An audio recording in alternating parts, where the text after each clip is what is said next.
Hey guys, welcome to another review, and here is my review for the movie The Last Duel. The Last Duel is a movie directed by Ridley Scott. Love Ridley Scott. This movie stars Matt Damon, Adam Driver, Jodie Comer, sorry, Comer, and Ben Affleck. And this movie is kind of based on a true story. It's like a night story. This movie is very disturbing, but the story of this movie is about a knight named Sir John de Caracas. I butcher names. That's what I do. I'm very good at it. And it's about him and his squire named Jacques Legris, played by Adam Driver, and his wife Marguerite. And the story is about a sexual assault. Pretty much, Jacques Legris, Adam Driver's character, is accused of sexually assaulting Marguerite, Jodie Comer's character.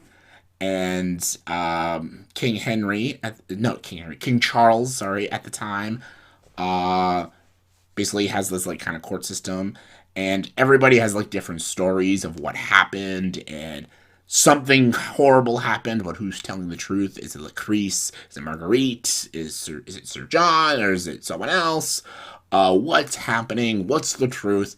And it all gets settled by King Charles saying that Sir John and Jacques Legris duel to the death for the honor of Marguerite. And that's the story of The Last Duel. It is a 2.5 hour medieval film about sexual assaults and the rights, the wrongs, misogyny, all that stuff.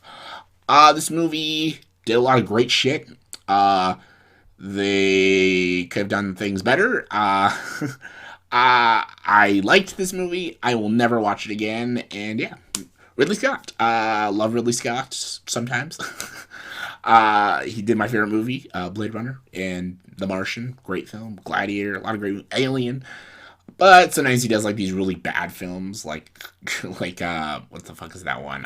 Christian Bale, Exodus. I was afraid this movie was gonna be another Exodus. I'm like, I hope this one's not a complete pile of crap like Exodus. But no, actually, this movie has a lot of good stuff. I thought maybe it'd be as good, hopefully as good as The Duelists. It's not. The Duelists is a way better film.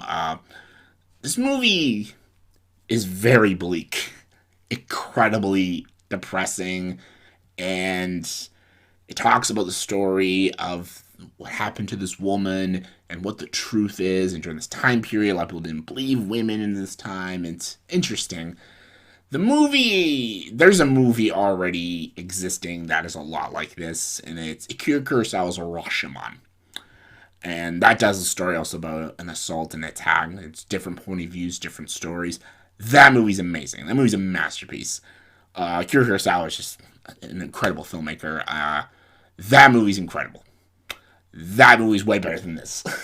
That movie does storytelling in a very interesting way, in a great pace. This movie's a lot slower, darker, disturbing, violent, and just really in your face about how gory and violent it is and how horrible these people are and stuff. I'm like, oh god. The movie could come off a little unlikable. Just they throw a lot at you, and it's a bit detestable at times, but I guess it's supposed to be. This is not a very it's not supposed to be a warm story. This is a really fucked up thing that happened. For the most part, the performances are good. I wish Matt Damon was a little better. I liked him better in Stillwater. I thought he was good, but not like amazing. Like a lot of people are saying he gave like an Oscar-worthy performance. I wouldn't go that far. I thought he was fine, just fine, nothing amazing. Jodie Comer is good in the movie.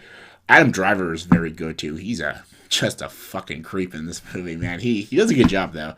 Ben Affleck, surprisingly enough, was my favorite in this movie. He actually brought a little lightheartedness to some things. As unappropriate as some of them are, he actually just brings a lot of personality to the film, and not everything's doom and gloom when he's in the movie. And I felt like he had fun in this role, and I liked Ben Affleck in the movie. I thought he just gave the better performance. He was just more entertaining to watch. I thought he did the best job in this film. And it's interesting that Ben Affleck and Matt Damon wrote this movie. This is the second movie they wrote. This is the movie after Good Will Hunting. Again, Good Will Hunting is a better movie. it's interesting, and they teamed up with Ridley Scott. Like that's a really good director to team up with, and honestly, they do a good job with a lot of elements of the film.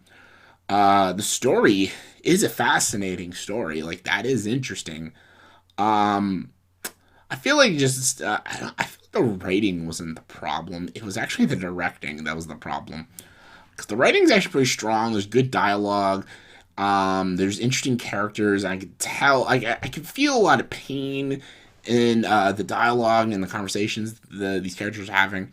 It's the direction a little bit. It's some of the score. It's some of the weird how it's filmed. It just the bleakness Ridley Scott gives. And I get it's supposed to be a bleak story. I don't know. I feel like maybe Ridley Scott wasn't like maybe the better choice for this film.